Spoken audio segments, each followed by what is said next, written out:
Mən işə namazını qılmağı unutdum və bunun üstündən bir gün keçdi. Bu halda mən nə etməliyəm? İnsan əgər namazı unudubsa, deyək ki, hansısa namazı unudub, deyək ki, zöhr namazını qılmayıb, təbii ki, mömin bilərəkdən tərk eləməz. Unudaraq qılmayıb, birdən növbəti gün yadına düşür ki, mən zöhrü qılmamışam. Həmən onu qılır. Ancaq bir məsələni qarışdırmayaq, möhtərəm qardaşlar. Bəzən görürsən ki, insandır 40 yaşında hidayətə gəlib. Allah ona hidayət verib. Namaza başlayıb, ibadətə başlayıb və başlayır 20 yaşından bu yana bütün namazlarını qəza et. Bir çox insanlar səhv yanaşma edirlər ki, o bizə vacib deyil. Necə ki, Allah Resulü sallallahu aleyhi və səlləm buyurur ki, "Ət-təvbətu yəcubbu mə qabləha." Biz o insanları fərqləndirməliyik. Bir insan mömindir, artıq hidayətə gəlib, namaz əhlidir, sadəcə bir namazını buraxıb, bilmədən, unudaraq. Bir də var, insan hidayətdə olmayıb. Allah ona hidayət verməmişdən öncə 20 il, 25 il namaz qılmayıb insan. Artıq 40 yaşında, 50 yaşında Allah ona hidayət nəsib edib, gözəl neymətlə şərəflənib və başlayıb namaz qılmağa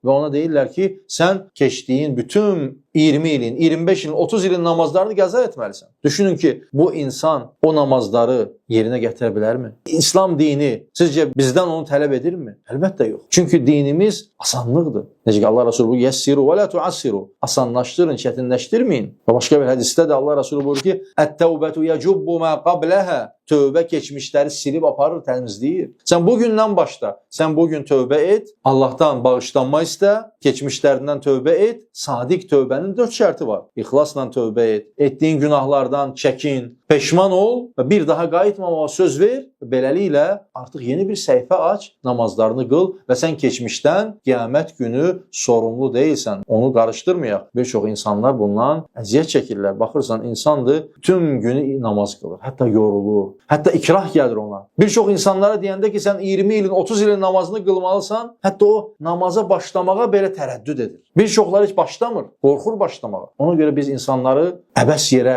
cahilcəsinə qorxuzmamalıyıq. Dinimiz bizdən bunu tələb etmir. Bilmədiyimiz əhkamları insanlara tətbiq və təşviq etməməliyik. Artıq o hidayətə gəldisə, artıq o günündən sorumludur o. Ondan artığını onu biz yükləyə bilmərik. Necə ki, Allah Resulü sallallahu aleyhi və səlləm də buyurur ki, tövbə keçmişləri silib aparır. İnnəl həsənət yuzhibnəs seyyiət. Həqiqətən həsənətlər günahları silib aparır. Yeni səhifə açıb yenidən başlamalıyıq namaza. Mühüm bir məsələdir. Çox insanlar burada çaşqınlıq içində qalır. Görürsən ki, insanlara çətinlik yaradırlar bilmədən.